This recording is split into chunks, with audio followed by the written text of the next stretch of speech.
Are We Fracked by Matthew Sudbury, Giovanni Sorello, A.J. Maitland, and Jeremy Sykes. Americans today believe that fracking causes a lot of jobs for the unemployed and provides a lot of natural resources, primarily oil, for the common people. Yet some people challenge the view of fracking. After all, many people are starting to believe that there are more negative effects compared to the positives. The chemicals being released by fracking are very hazardous to the environment around them.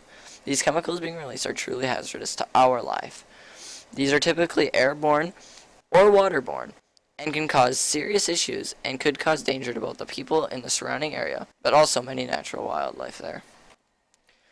Primarily, these negative effects on our health outweigh the positives of the economy. People that frack are only out for themselves, meaning that the people who own the oil companies are getting massive profits without any regards to the health of the people who are around them. They completely disregard the fact that there are dozens of chemicals that are being released by fracking. The general public is not a concern to these gas companies.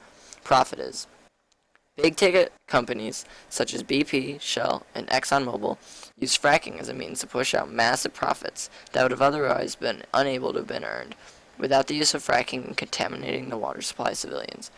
Fracking has taken over as the new means of big profit and disregard civilians' health to make a major profit. Fracking causes hazardous alterations to people's lives. Even though the Clean Water Act has been enacted since 2005, their cleanliness in the water is yet to be made better. In fact, it has hardly changed at all. Even though the act was initially made to make the drinking water safer, there are still reportings of water having been extremely toxic and filled with many different kinds of chemicals. Chemicals given off by fracking include bleach, industrial cleaners, plastic wraps, and laxatives. They affect the whole entire human body. All chemicals but those used in drilling, plastic wrap, and various other industrial effects can affect the human eye and respiratory system. The blood, immune, and cardiovascular, digestive, and nervous systems can also be affected. The kidney is a separate organ that can be affected, but there are some that don't affect the human body systems, like plastic wrap. There are very few products that affect all of the human body system, such as circuit board manufacturing.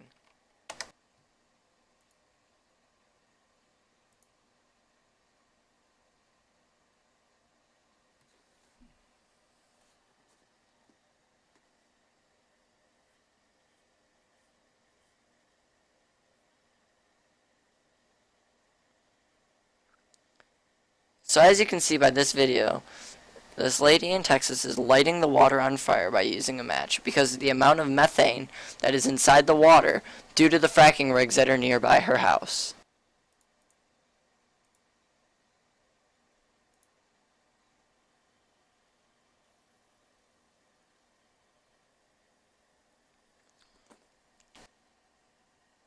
And those bubbles inside there are trapped in gases that are normally not in water, but due to the fracking rigs nearby are inside of it. And what you will be able to see is right over here, where my hand is, you're going to be able to see some gases evaporating in a very noticeable manner right near there. Imagine this is your water supply. Even if you don't drink sink water, that is still the water that you bathe in, the water that you use to cook, and not all of the chemicals will get burned from cooking. Imagine this is your everyday life, being surrounded by this chemically influenced water. This is an everyday occurrence for people of Texas and anywhere that has oil rigs nearby. However, if safety measures were to change, then the health side effects would be removed and people could still be safe. There are groups of people who believe that the oil pockets underground are just free pockets for tons of money. They ignore all the negatives and just begin to focus on their own wallets, putting only more pollution into the air and even more money into their pockets. The business owners do not focus on both the negatives and the positives. This is a serious problem, and with a serious problem there needs to be a quick solution in order to not further cause destruction to our population. Our proposal would be that there should be some form of a building around the fracking site so that the air chemicals don't get released, and there should be some form of an air purifier that injects these natural products into the ground because they are not harmful to our earth, only to the people and organisms that live on it. And for the liquid release, there should be some form of a purifier system that is going to be used to clear up the water and allow the purified water to be replaced into a nearby source, while the chemicals can also get put back into earth because yet again they're not harmful to the earth, just harmful to us.